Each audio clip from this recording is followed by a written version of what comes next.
Can I go to the sleepover? I want you to promise me something. If there's any drinking, I want you to say, no thanks, not my thing. I promise, Mom. They really do hear you. Did you pack your toothbrush? For tips on how to start the talk, visit underagedrinking.com.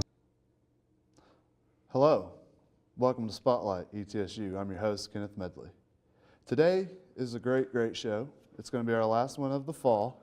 And today, my guest is going to be Leon Humphrey.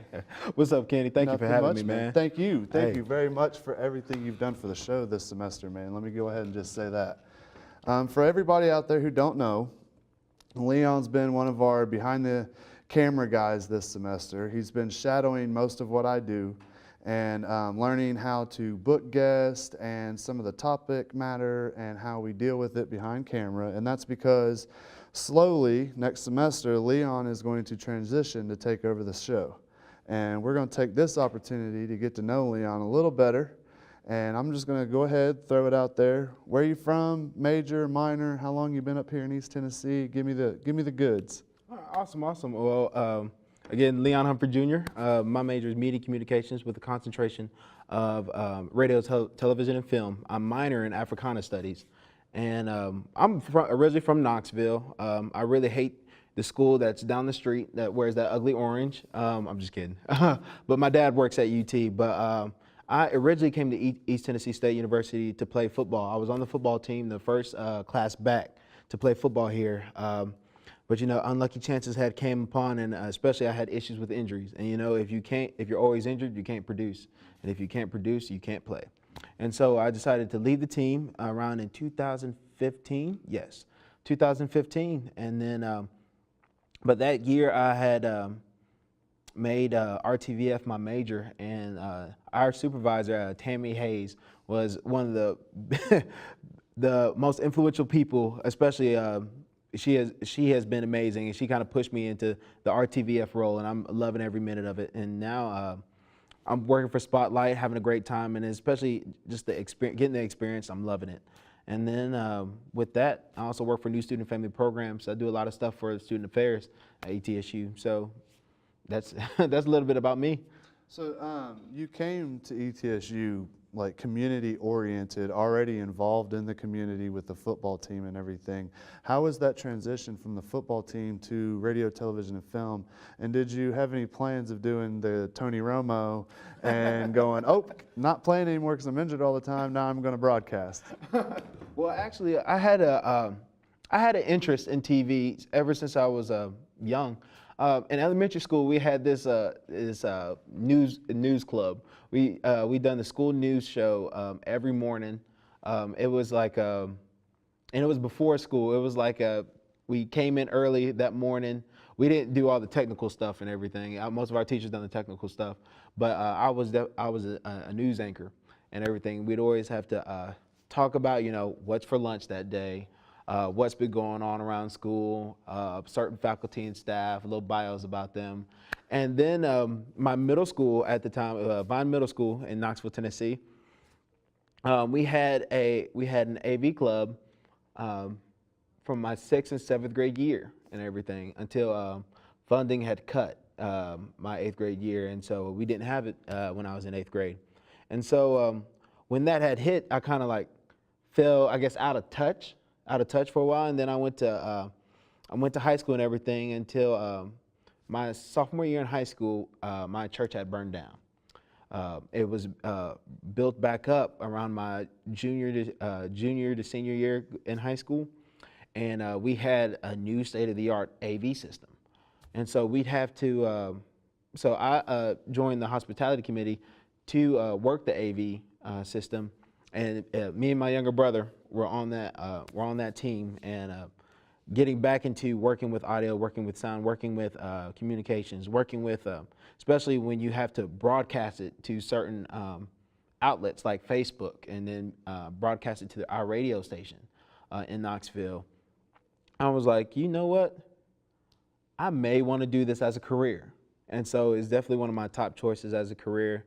And so I kind of held on to it. I came into ETSU as undecided as for a major because I wanted to make sure I get my gen eds out of the way. And then what's it called? Talking to my advisor, I told her the kind of stuff that I was doing before I got to school, and she was like, you know what, maybe media and communications is the right way. And I always thought, you know, one day if I own my own TV show, you know, that would be pretty cool. So yeah, that's funny. That's kind of what I used to sit around and watch the TV shows, and I would watch shows that were way older for my age group. Like I was watching Fresh Prince when I was in kindergarten. Oh yeah, that's Letterman classic. and Leno and all those guys when I was real little. And I always thought, man, wouldn't it be cool just to have the job to sit there and talk to people and just get to know them and talk about their day and how it's been. Tell me a little bit about your time here at ETSU, a little bit more. And now that you're not doing the football team, what's your community involvement with the student affairs and the Africana studies?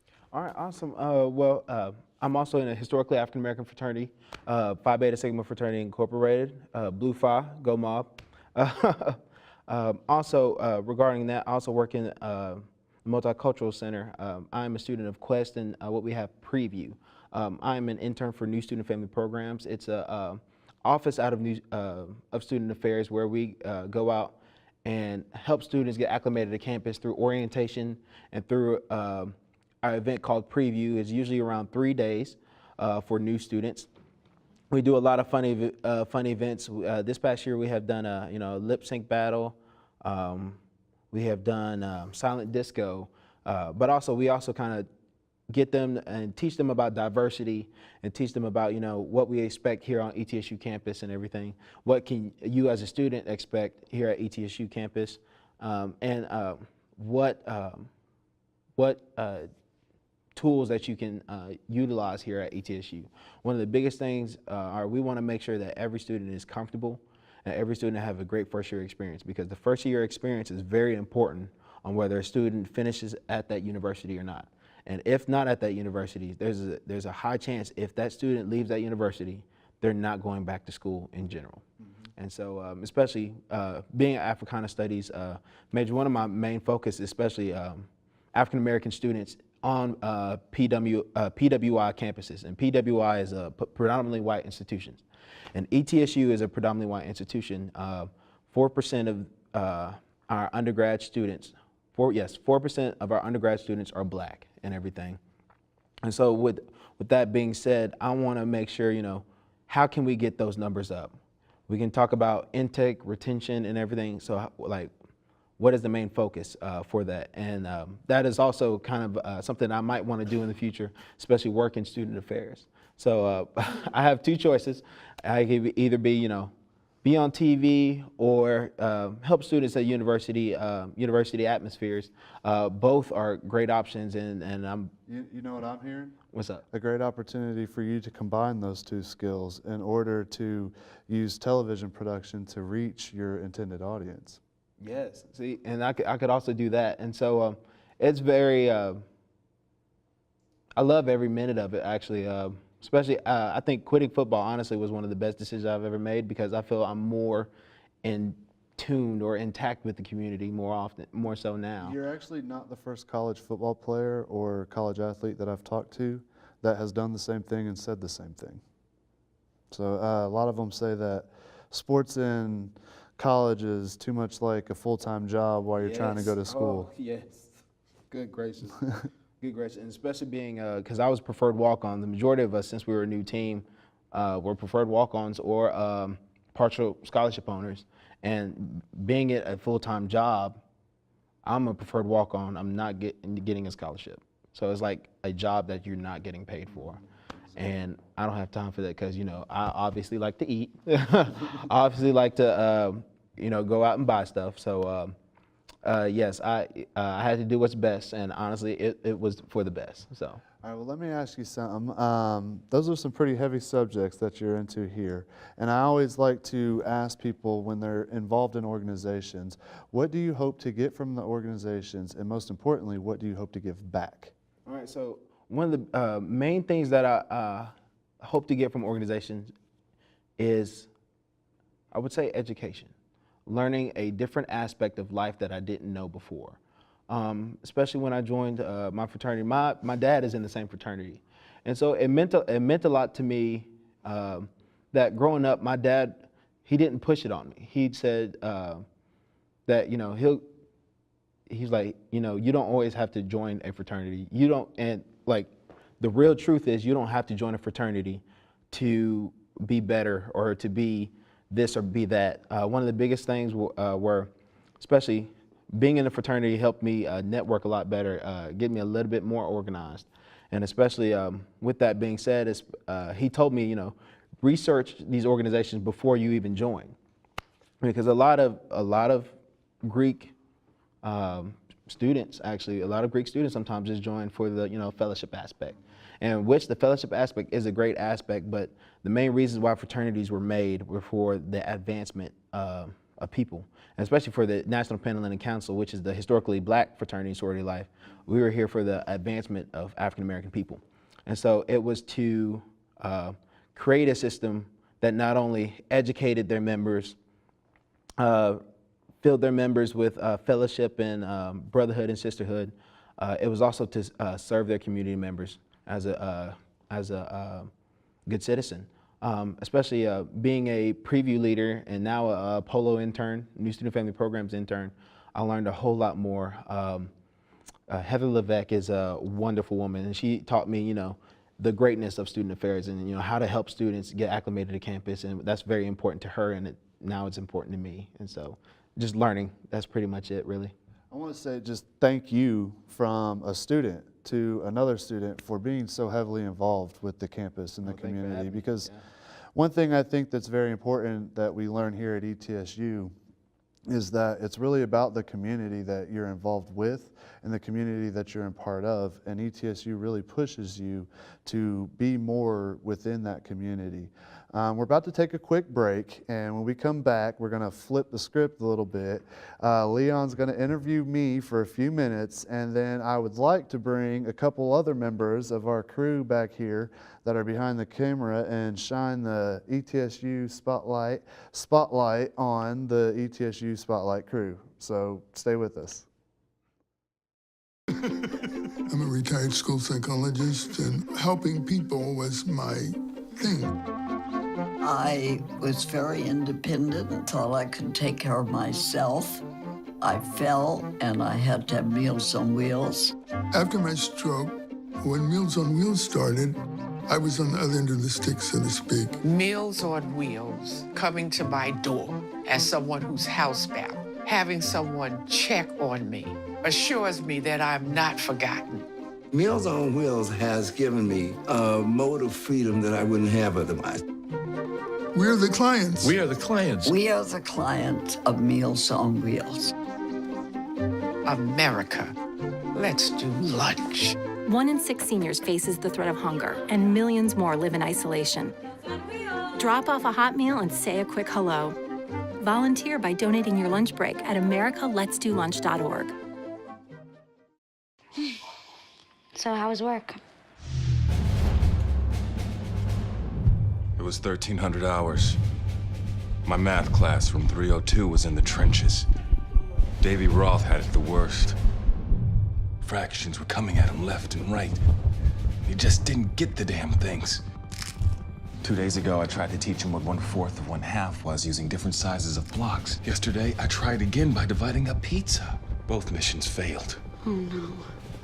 But today, I was ready. I created a combat math game where the only way to beat the enemy is to out-fraction them. Davy conquered every last denominator. My game was so successful, the principal is deploying it to math squadrons all over the school. Anywho, how was your day? Oh, today my boss treated the office to salad wraps. Salad wraps. I know. Welcome back to Spotlight ETSU. I'm your host, Kenneth Medley, for now. This is our final episode this fall before we transition into the spring. And going into the spring is going to bring us transition here at Spotlight, and I'm going to be handing the reins over to Leon. And so, Mr. Humphrey, what do you got for me? Go ahead. Well, before we start, I want to thank you for this opportunity. Especially working with Spotlight gave me so much experience into this field that I might want to call home one day. And so especially thank you for the opportunity. So what I have for you, What led you to be the host of Spotlight? What led you to Spotlight? Chance encounter, actually. Tammy Hayes, that you mentioned earlier, was a big influence with it. And I was in TV2, working with the news, and I was an anchor over there, and she thought I did really well as an anchor and thought I would do well over in Spotlight and told me to check it out. And I came over and talked with Steven and decided it was something I really wanted to do because the format of the show is something I want to produce later on. I want to produce content that is meaningful to people who view it in a way that affects change. And so I guess you could say the content would have a call to action. And I think Spotlight can do that. Awesome. All right. Awesome. What led you to broadcasting, especially since broadcasting led you to Spotlight? What led you to broadcasting? Long story.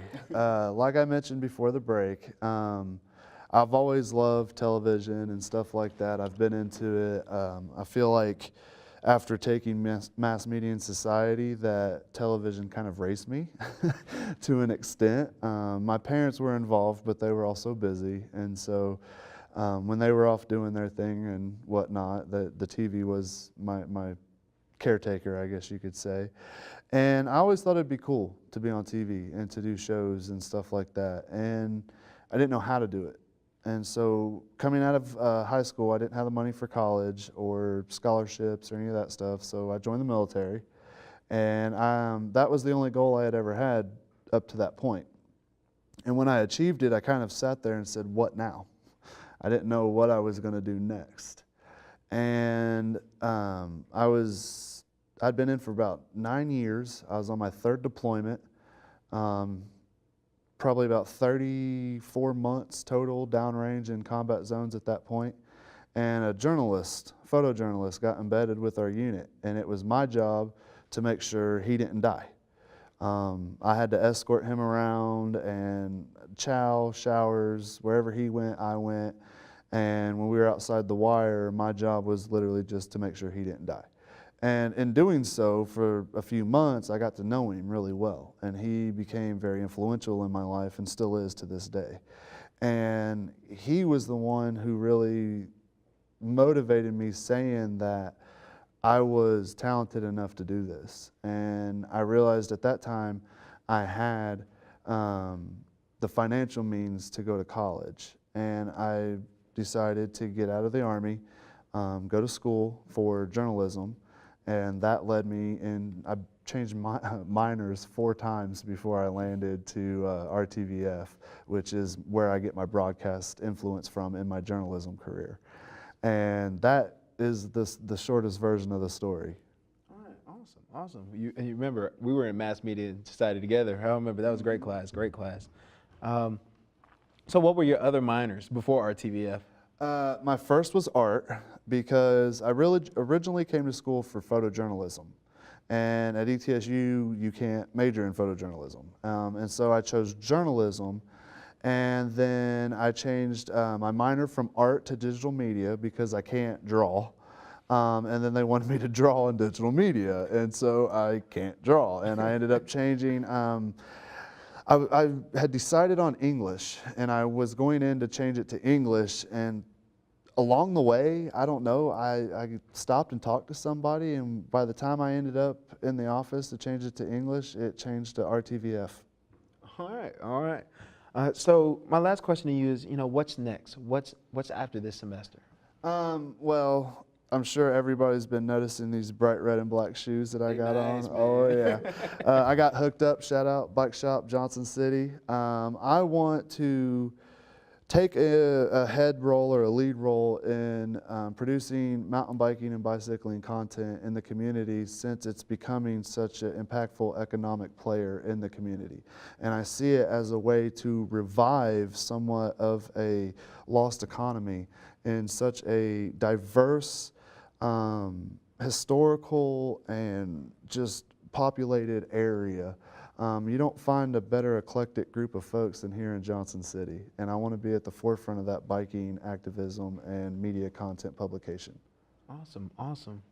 Well, that's about the time we had. Again, Kenny, thank you just for an amazing season. Thank you for just being an advisor to me, being a mentor to me.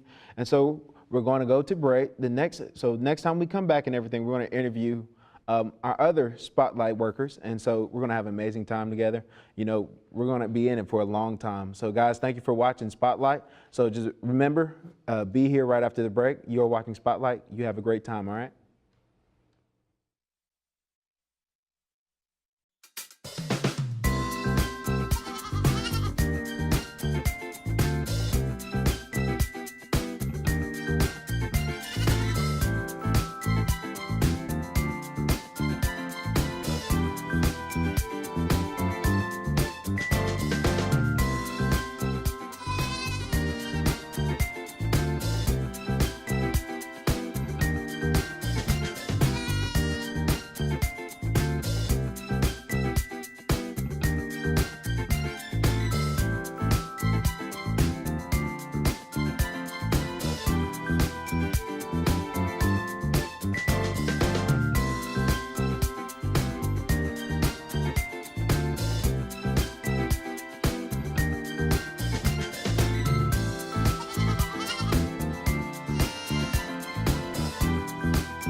Hi, and welcome back to Spotlight at ETSU. So welcome back from this short break. So now we're going to interview two of our senior crew members, Dylan Rutherford and Adam Dukes. What's up, guys? How y'all feeling today? Yeah, pretty good. Good, man. You know what? Thank you for all that you've done this year. Like, working with you guys have been amazing. Like, you guys have definitely taken over and showed what seniors, know about it. So explain your experience here working Spotlight. It is something a little different for me because for the last 2 years since I first came to ETSU for this department, I've been in Buck TV News. I've been camera operator, floor manager, videographer. So doing pretty much a daytime show was a little different, especially being asked to be floor manager. I had to change my routine, and that's a little difficult for me to do. But honestly, it was a lot of fun. I always look forward to the next show to see who the next interesting person is that we have. And always like to hear their stories because I enjoy hearing people's stories and hearing what they have to say. Awesome. Dylan? It's been a really fun time. I've really enjoyed it. It's been a good experience. Been nice to meet everybody and kind of see what a TV studio is like and see how people work together and everything. I've enjoyed it. Awesome. So my question to you, Dylan, what led you to Spotlight? Well, I needed some lab hours for one, for sure. But the opportunity came, and I liked TV One so much, and I really liked working in the TV studio. And although it's not necessarily a career path that I want to choose, I do think it's really fun, and I do think that you get a lot of learning experience. I mean, whatever type of field you are in this, in RTVF. So it teaches you a lot, and it's really fun, because it brings a lot of people together as opposed to just doing jobs by yourself. Awesome. Now, Adam, you said earlier that you, that it was kind of new for you being like a daytime worker. For future references as a career, would you want to work like late night talk shows or regarding, I guess, the time period during the night?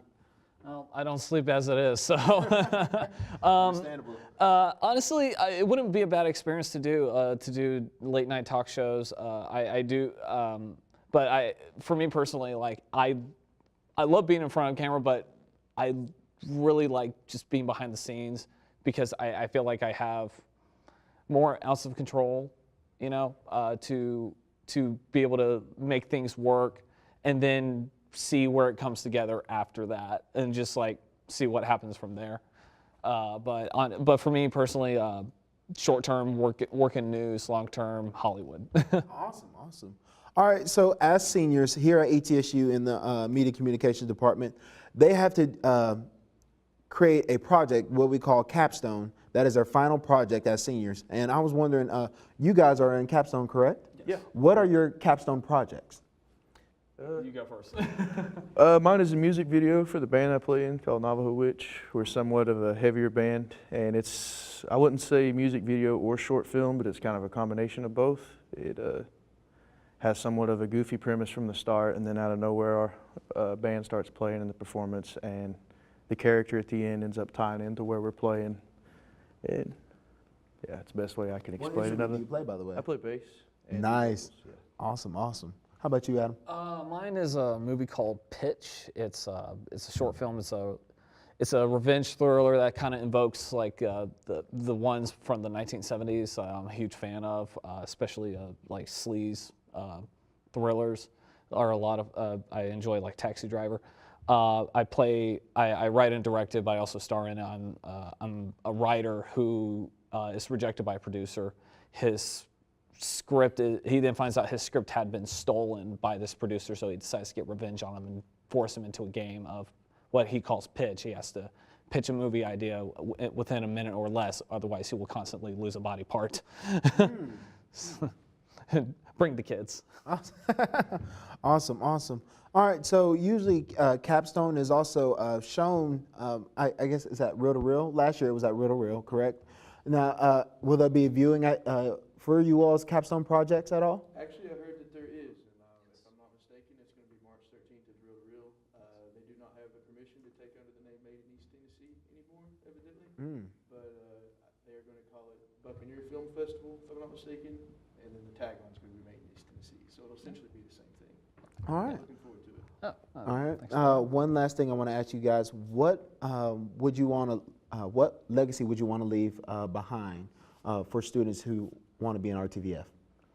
I just want everyone to know that the guy who grew up being told that he was never going to amount to anything because he has a social disability or something like that, be able to pass off the skin of his teeth and show that he can do something, that he can amount to something. Everyone always told me, especially Tammy, who is an influence and a role model, always encouraged me to do better and always to succeed in everything, even if it means lack of sleep. Awesome, awesome.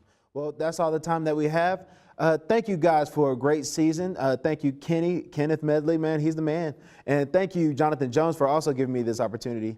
You are a great guy. Thank you for the cast. Thank you for the crew members. Fooch, my man, who's floor manager. Thank you guys for a great year. Hope to see y'all in the spring. Please watch out for us. Meeting Communications. Have a great time.